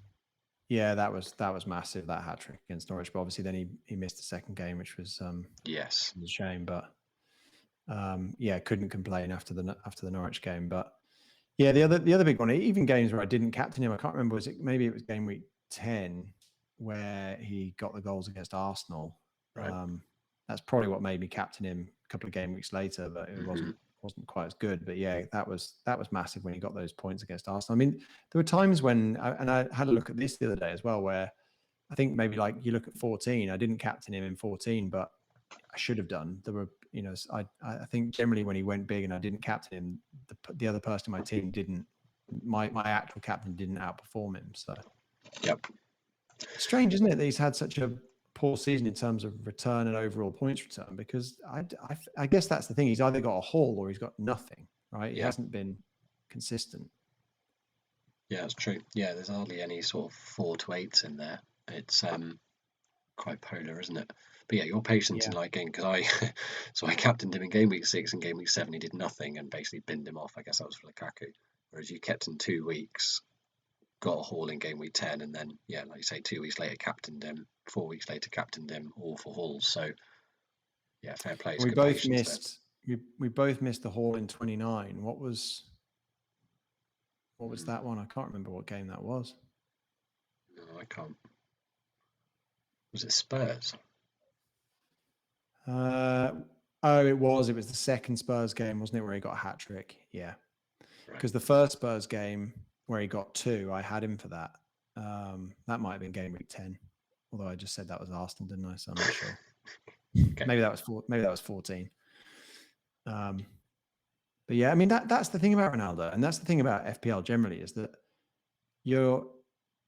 when you look at, people always talk about James Ward-Prowse and say, well, he always gets 140 points, 150 points for his price, so that's great. So you just hold him all season, you'll get all those points. But Ronaldo, I think, got around that number of points, but he was massive for my team. So it's such a strange thing. I think you'd rather a player, if he's just going to get 2, then fine. But if you are going to captain him when he gets those hauls, I guess that's why he's a differential for me, isn't it? That I captained him when I got a few hauls. Yeah, the difference there is you're never going to captain James Ward-Prowse, but you probably on the easy games, inverted commas, captain Ronaldo, and he delivered. But then interestingly, if you look, I mean, I only got, as a captain, I only got 2 double-digit hauls. There were actually more disappointing captains of Ronaldo than there were successful ones. True. So that's quite interesting. I think actually the differential for me were, for example, those Arsenal and Spurs games, and even 34 where I didn't captain him, but actually he wasn't highly owned and did well. So you look, most people would have ditched him coming up to game week 10 because his returns were just decreasing. Yeah. And then suddenly he goes big again. But well, and also unless in say game week 12 there wasn't another big captain haul, so you didn't have that much damage from captain what looks like a 6-pointer. True. Yeah. And then I thought it was interesting to look at that same thing, but with Son and Kane. And this just sort of highlights, basically, you had Son when I had Kane. Maybe take a moment to get your head around this image, but that block of blue that you've got with Son at the top, 27 to 33, you had him. I've got a very similar block of blue when I had Kane, 24 to 32. They got, actually, I think the scales are slightly different. They look as if they've got sort of similar points. I mean, Kane obviously started a lot better, and everyone was saying, "Oh, around game week 29, Son's tired. He's been taken off. It's definitely the time to switch to Kane, even for a hit." But then Son obviously went nuts. Yeah, no, that is really interesting because Kane's bars look very full for that whole period, don't they? But yeah, they do only go up to 16, whereas Son's goes to 24. So I think Son's, when they are really high, are that's a 21-pointer or something, whereas Kane only ever got 15, say. Yeah. So yeah, it's a bit of a, I don't know, this almost makes me feel a bit better about not having Son, because as I've said a few times, the decision there would have been to have ditched one of Kane, Kulu or Doherty. And in hindsight, as soon as Doherty got injured, it should have been a ditch for Son. Obviously, that would have been a hit. But yeah, they were all performing around that time. It was a really difficult one. That also, you look at that block of blue that just misses 35. Yeah. You ditched Kane. You ditched Kane just before 33. In fact, you captained him and got a return, and then you ditched him perfectly for 33, 34. Yeah. Which actually looks really nice. Whereas I just missed that Son. You did the same, didn't you? You missed the 35 Son as well, but Leicester, I think that was massive, especially in that week when Salah was benched against Newcastle and came on for the 1 pointer. That was huge. Was that week? Yeah. That was really bad. That was the second opportunity I had to get him, and I didn't. Who did I get instead? Was it Coutinho? And obviously Yeah, moved the it would money have been around. Coutinho for the Norwich game. But you look as well, like my captaincy in 37. These things on these slides look, really innocuous, but that was a terrible decision to captain Son that week when Richarlison and Maddison and Vardy and all those double game weekers were absolutely smashing it. So first game, he got 3 points, didn't he? It was 1-0 against someone, wasn't it? Or was it Norwich? No, that was the last game of the season. No, I can't remember who it was. Might have been Burnley. That was it. Yeah. But so those slides, even though you look at 35 and 37, those two decisions cost me a lot of points. Yeah. So interesting. Need to learn these lessons. Why take a player like Son out of your team when he's ridiculous? Yeah. I was seduced by the power of the Chelsea double game weeks. Oh yeah, that Havertz. Yeah. And I know I remember defending at the time saying, well, we did get an assist out of him, but yeah, it was probably a hit to get him in, a hit to take him out. That's probably the only as you say, like it worked at first, especially because I captained him as well, but it ultimately did not pay off that at all. But then I don't know what the lesson learned is there, because so many people have said, the lesson learned is for a double game week, get players from good teams, they're solid, you can't really go wrong, and you need to have a few Richarlisons and Popes and stuff, but Havertz, okay, he was very hit and miss this season, but it's a good double. You'd think it was quids in. I think the lesson is, though, imagine if I'd free hit that week with the Chelsea double game week. I think it makes sense to fill your free hit with double game week players, like people did in 37, right? It doesn't necessarily make sense to tear your team up to get double game week players when you're taking out a player like Son. I think that's probably the lesson. Okay. Yeah, you're looking at it from owning Son, which is obviously different to me, but yeah, that's true. Yeah. Filled with regret with my sub 5k rank. Yeah. You haven't. Luckily, it's good job you haven't mentioned it, but yeah, you could have won it if you'd done the same things as Jamie. But could have absolutely. If I'd copied Jamie's moves from game week 35, I could have won it. even taking hits, I'd have got there. Right, we're nearly there. So this one again, FPL optimized. This is another slight head screw type image, but there are 38 circles in each of our graphs here, and it's how much you gained from making transfers in a week, which is sort of the top to bottom sort of axis, and then the left and right axis is how much risk you took with those moves.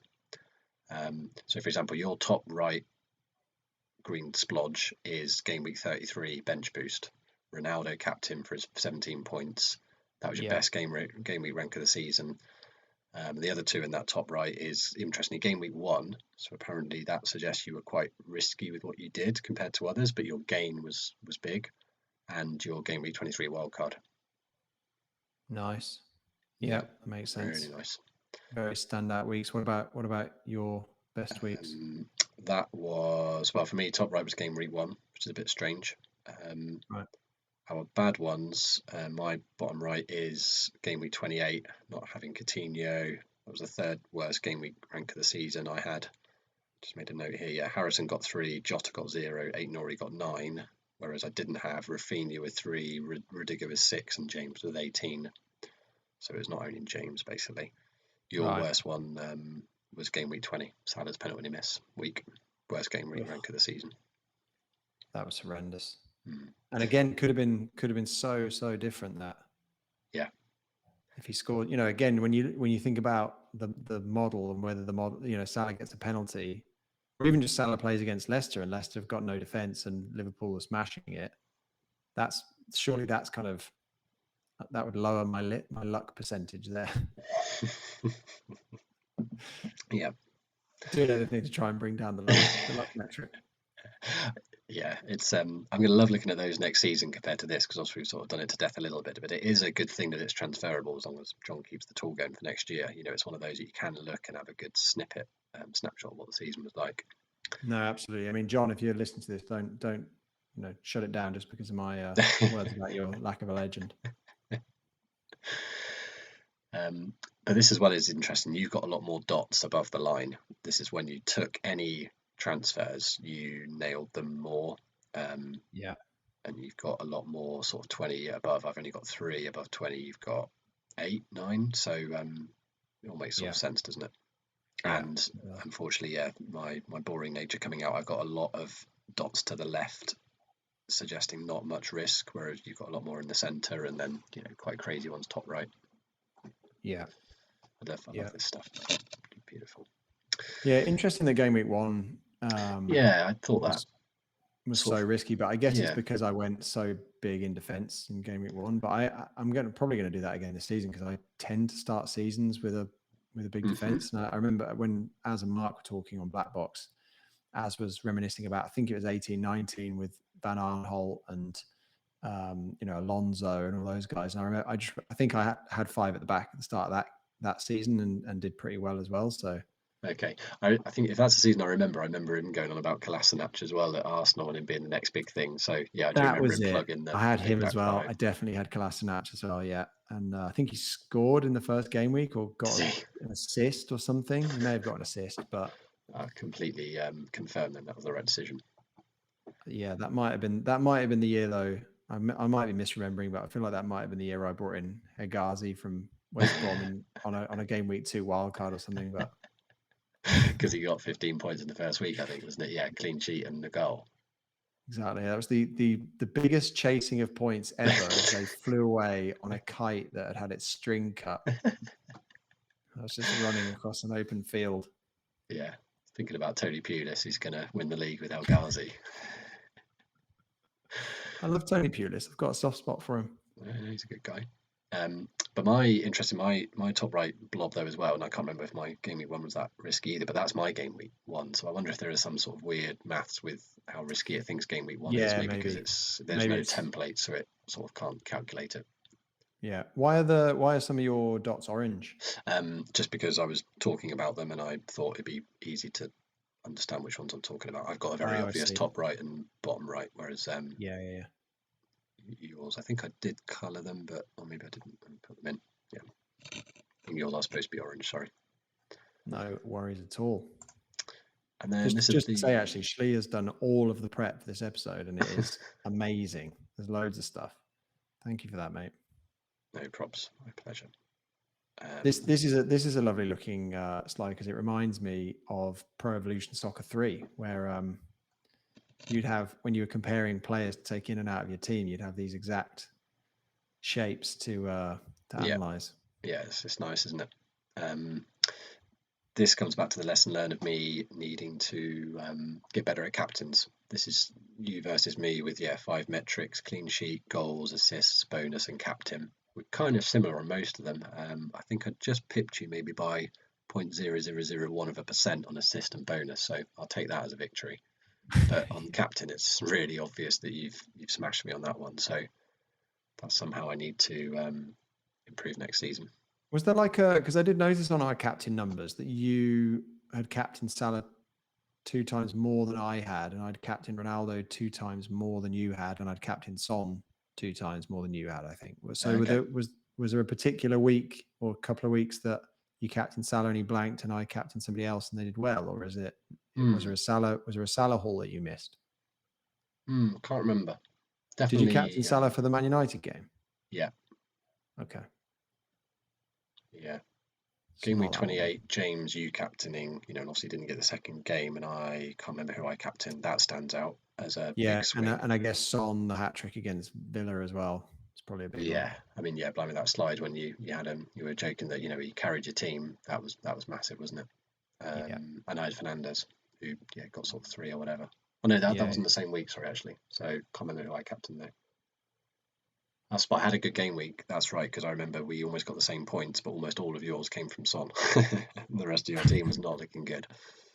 But it just shows, that's the power of the captain, isn't it? That's an interesting thing. Do you think for game week 1, or even just as an approach for this season, given how difficult we think it's going to be to make the budget stretch, is there ever a world where you would consider having one player in your team who you're just going to get 2 points from? So like a 4.5 midfielder, and you play him every week. I guess the issue is it just means you've also got an absolutely horrendous bench as well. But if it allows you to get that additional premium, because as we keep saying, you never know where the points are going to come from in your team, but the chances of them coming from your premiums are much, much higher, aren't they? Yeah, but I don't think so is the answer, because I would come back to the argument of, if you've got 3 premiums, you can only captain one of them. And also the flexibility thing. If you've got, like you say, a 4.5 playing, that means you've got an absolute dirt cheap bench. The only way to get money is to ditch one of those big hitters, and unless they've got the only way I maybe would do that is if one of them had if they had amazing, I don't know, first 3 fixtures and a couple of terrible fixtures, and you're like, right, that little blip is when I'm going to transfer them out, and that's where I'm going to free the cash up. Because I guess it doesn't necessarily have to be you have a 4.5 midfielder and that means you can get to a 3rd premium. It might be that you can get to, say, have Bowen instead of Saka. Mm-hmm. Yeah, interesting. But you're always going to get that too. Because I felt like I've had that this season quite a bit, and I've hated it. Especially when I've had a weak bench and sort of auto subbing in a 2-pointer, and that's when I've suddenly made a couple of lessons learned notes of, if you're going to be in that situation, you need to have a better bench, because Smith Rowe's a classic example, because he was just getting points for fun. But someone like that, people were first benching and always getting his points off the bench, and he's been coming off the bench and scoring and all sorts. But having that sort of 5.5, I got a lot of those Smith Rowe points. Did you? Yeah. But someone 4.5 to 5.5, if you're going to have them in your team all the time, that can be quite a big swing. But when's the last time a 4.5 mid has gone off and getting some goals and assists here and there? But that's that thing, isn't it? Because I think back to that kind of midpoint of the season where I was trying to find value in the midfield, and I had Gallagher, he did brilliantly. But I also tried Gray for quite a while. He didn't work out at all. I had Smith Rowe, I had Martinelli. So it's, is it worth having the Grays and the Martinellis when they're not on form to have the chance of having the Gallaghers at the time, and even Ramsey, what he did for me in a couple of game weeks was ridiculous, wasn't it? True. Yeah, maybe it depends who the 4.5 is. If it's MacArthur at Palace or something, then I think that's maybe not a good idea. But yeah, maybe an unknown like Ramsey, or Elise is not a good example. He was 5.5 obviously, but someone that is attacking, or someone new to a team that could become the next Lundstrom equivalent in midfield, maybe. But it just sounds too inflexible, I think. It's interesting, isn't it? Because I'm sure we'll have a lot of content when the game launches and we can look at budget options and everything else. But I think the talk from Villa fans is that Jacob Ramsey isn't even the best of the Ramsey brothers. I think there's 3 of them. Right. And there's I don't know whether they had prices this season in the game or whether they played, but apparently there's one of the other. I think the youngest Ramsey brother is thought of being the one with the most promise. So. Okay. I have to put that little 10-second segment in as a little chapter and tag Rich in there. It's like, you never knew on the season review segment we were chatting about the Ramsey brothers. Exactly. Okay, that's all the. We're going very. That's a very deep FPL Villa cut. Yeah. The Ramsey brothers. So we're at an hour and a half, and we've done all the season review stuff. So that's not too bad actually. I thought that might take quite a bit more time, but yeah, good interesting dive into stuff. And as I say, next week, amazing. Thank you, mate. Very, very good. No probs. Yeah, do a bit of a comparison maybe with a few elite managers, or maybe a bit more into some bits that we were interested in. So then there's just a couple of bits on Twitter that I wanted to round up that have been interesting over the last couple of weeks. The top left is actually a correction I need to make, because on the last episode, I think you said something like, I can't remember what this is about without reading it. It was a sort of what was the highest ghost team that existed this season. And I think I said something in hindsight ludicrous like 5k. It was actually 500k. Oh wow. Least interactive. That's incredible. Manager. That is incredible though, isn't it? Because in previous seasons, I think you sent me one where, was it 2021, where the team finished I think it was like 2K or something. Yeah, sure. But I think that's just a COVID sort of situation, isn't it? That this season it's been so fluctuating, you couldn't make a good game week 1 team and survive. Just That's true. And also the double game weeks, because you wouldn't be preparing for those at all, because obviously you're not making any transfers. So yeah, that makes sense that in a season of so much turmoil, the set and forgets didn't do well. Yeah, no set and forget teams in the top 500k, which is pretty mad. That actually makes me feel good, because whenever every season they come out and say, oh yeah, this, if you just picked this team and left it and not spent any time on it, you'd have been here. Yeah. I think I sent you one, wasn't it, from a few seasons ago, and you could sort of see, oh yeah, I remember that being the season when Gundogan was big or something, but yeah, this wasn't one of those. Yeah. The bottom left one is probably one of many people that have done this, but this person, FPL Cam, has got quite an impressive spreadsheet with about 100 players last time I looked of their prize predictions for next season. So rather than just doing sort of the big hitters and stuff, they've gone into full detail all the way down to sort of Palace's back four and stuff. So if you wanted to compare that with what your predictions are for some of your drafts, it sounds like you're making, then you can have a look at that. Interesting. Yeah, it's surprising to see they've got Reece James at 4.5. I was going to say, I'm surprised if you can even read the numbers on that, given your. No, I can't really, but it did kind of look like 4.5. But I thought that might be amusing. Can you imagine? That would be great. You're not going to get a follow from FPL Cam after that. Yeah, exactly. And then on the right is the difference between XG and XGC for promoted teams through different seasons, and Fulham's last season is the highest ranked team coming up to the Premiership there's ever been since, I guess, XG records began, suggesting that we should get on Fulham assets because they've had such a good season, and Bournemouth not far behind, fourth. Yeah, it's good, isn't it? I think I do think I probably will have Mitrovic. We'll see how he does in pre-season, and see what his price is. But if he comes in at like 6.5, I was thinking, I was talking earlier about potentially not having Salah. If Haaland isn't fully fit, let's say he isn't even in the team for the Community Shield. Again, I don't expect this to happen, but I could start kind of 4-5-1 or 5-4-1 and have Mitrovic as that lone striker. That might be one way to spread the funds massively into midfield and defence. Yeah. Yeah, I'm not ruling it out too much. Praz, again, the chat they had earlier was interesting. They were talking about the team selection stats being available for game week 1 and it being quite annoying, and that they predict that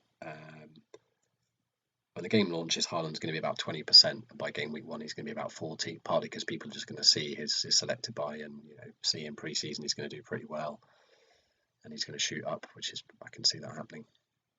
It's interesting, isn't it? Because I think from a game perspective, it's annoying that you can see the team selected by percentages. Because sometimes when I'm picking my team, if I'm being lazy with my first draft, I'll literally just sort by team selected by and just put those players in and see how that looks.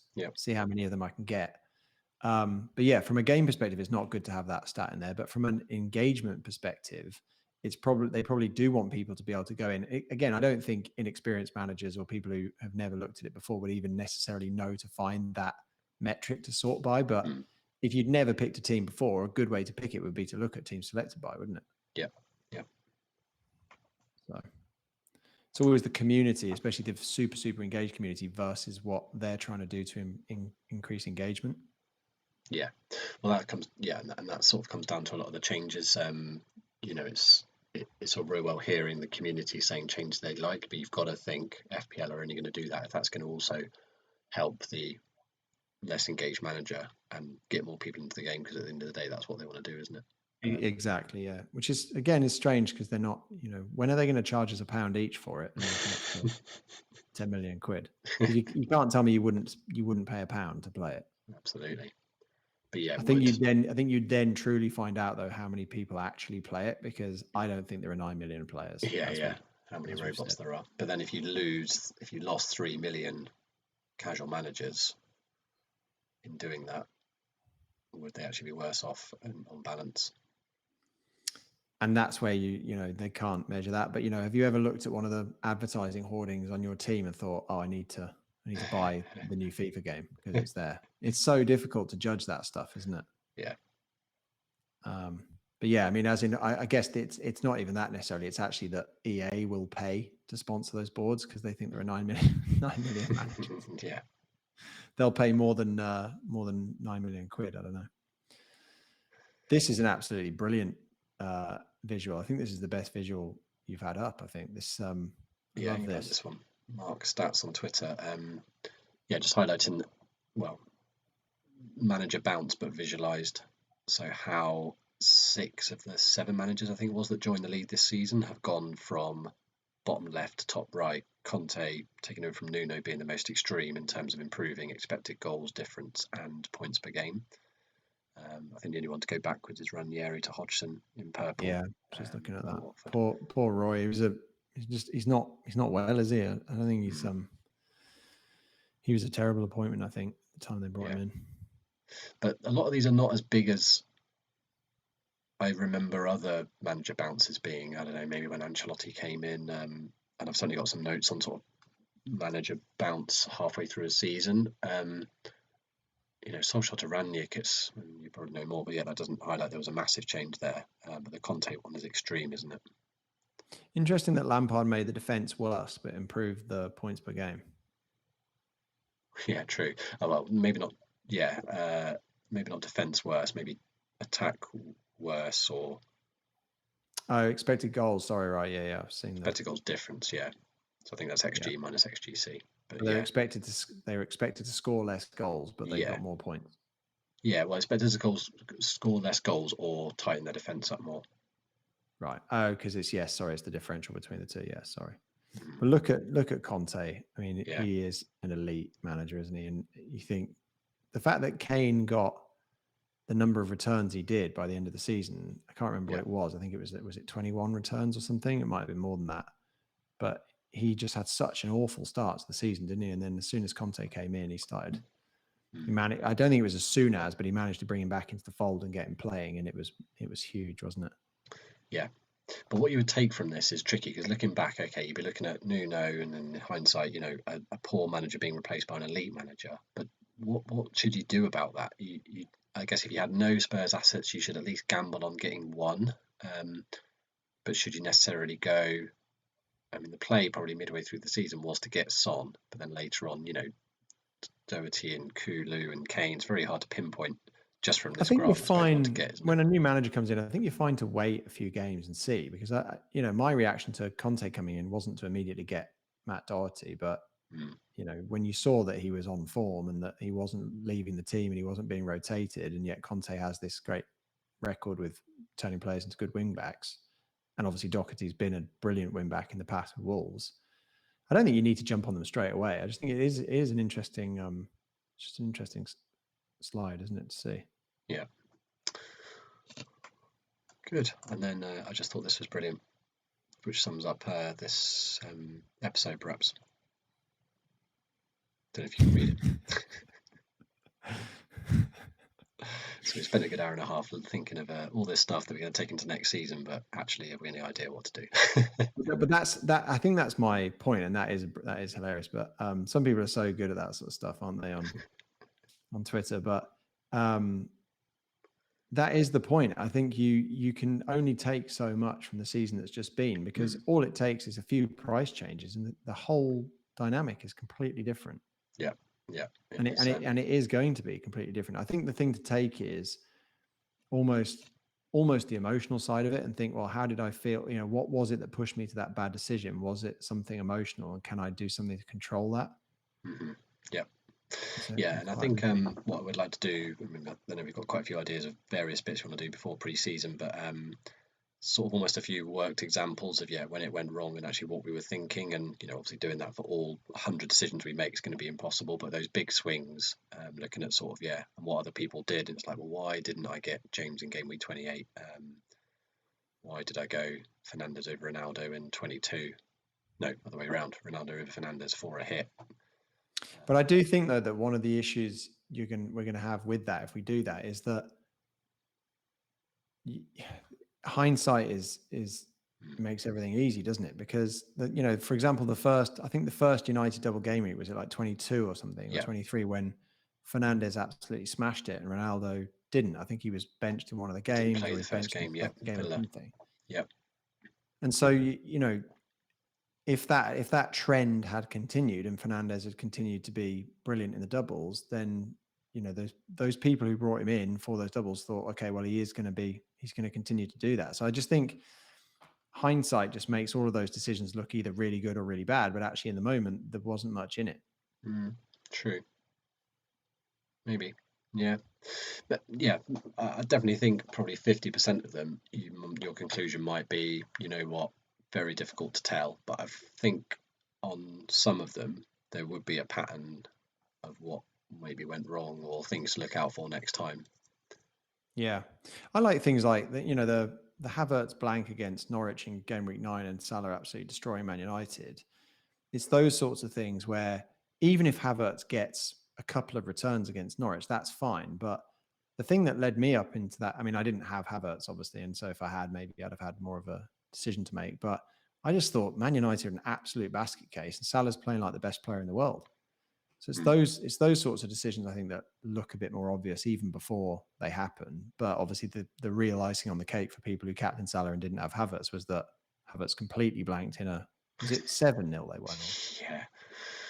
Yeah, it's that sort of stuff, isn't it? But there's so many moments during the season. It's mad, isn't it? Because I guess my brain only has enough space for a certain amount of material, but I have no real memories of the season before this one. But I feel like, I guess, especially because we started this and we've spent a lot of time kind of digging through it and thinking about it, and maybe again because I've had a good season, but my memories of this season are so much stronger than any others, and I don't know whether that will continue with next season kind of overwriting it in my brain. But yeah, no, I feel the same. Yeah, and even with a bad one, I can sort of vividly remember, and I agree they were doing this as well. You can really pick out those moments, and we spend at least an hour a week talking about them. It certainly cements them. Yeah, maybe that's it. So it'll be interesting to see if we retain it. Maybe that's because I'm always impressed by people like Az and James and their memory for these things memory as well is crazy. Yeah, with previous seasons that have happened. But maybe it is because they are doing things like FF Scout and things like that it really cements it in their brain because they're writing articles about it, thinking about it all the time, etc., etc. So true. Yeah. Whereas we when we weren't doing this would make a decision and it would either go well or badly, and we'd move on after that and make another one. Yep. So interesting. Shlee, thank you so much for all the effort that you've put into that. That is huge, and it was really interesting to chat through it. So thank you. No problem. Thank you. Yeah, we are at the end. As usual, if you enjoyed what you've heard and seen tonight, please like, share, and subscribe. Try and get the numbers up for next season, and we'll be for sure looking forward to making a new mini league and getting people in when the game launches. But yeah, if it is in like a week, is that scary for you, Nick? In a way, are you hoping it's going to be like 2-3 weeks? How do they know when? Because I remember last year listening to Andy and him saying, yeah, it's gonna. Or maybe I saw it in his Slack channel, but he was like, the game's going to launch, because I ended up getting quite a low number as well. So I was obviously clicking refresh a little bit. But how do people know when it's going to launch? They just get tipped off by somebody in the know at FPL Towers. I'm not sure actually. Yeah, I mean, Andy said he was refreshing because he knew it was that day, but I never actually thought how he knew that. All I've seen is speculation online about the number of days between the season start, fixture release and the game launching, or game launching and the first fixture, and it's really quite sporadic over the last few seasons, as in it's going to be quite hard to predict based on that. Yeah, I guess they have to. The factors are that the season's going to start earlier, like first week of August, and the fact that, as you say, they have to actually have seen the fixtures in order to have been able to like load all of that information in. That's true. So somebody's got to, put that all in there. Maybe they can scrape the Premier League site and just stick it all in there easily. But maybe the thing that allows people to know when it's going to launch is the fact that they start doing those price reveals, don't they, in the few days leading up to it? Yeah. Just to pique everybody's interest. So it'll be interesting to see which players they pick to price reveal. Yeah. And whether there'll be any positional changes. I know, yeah. Imagine if the first price reveal is Son 11.5 forward.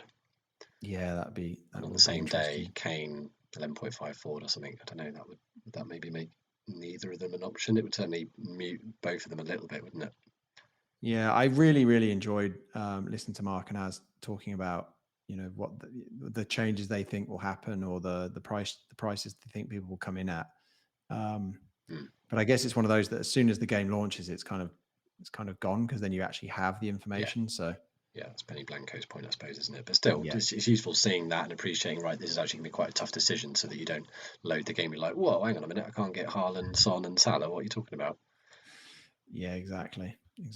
But yeah, I can't wait for it to launch now. The week after it finished, I was a bit, well, I think it was only a couple of days. I was feeling a bit kind of like I'd lost something in my life because I'd spent so much time on it. But now I am actually, I have enjoyed it, a few weekends of there not being any football, but I am really looking forward to it relaunching now. Agreed. Right. Cool. We will see everyone soon. Yeah, maybe next week, maybe a couple of weeks till we do something else. But yeah, watch this space. Awesome. Thanks, guys. Thanks a lot. Bye. Bye.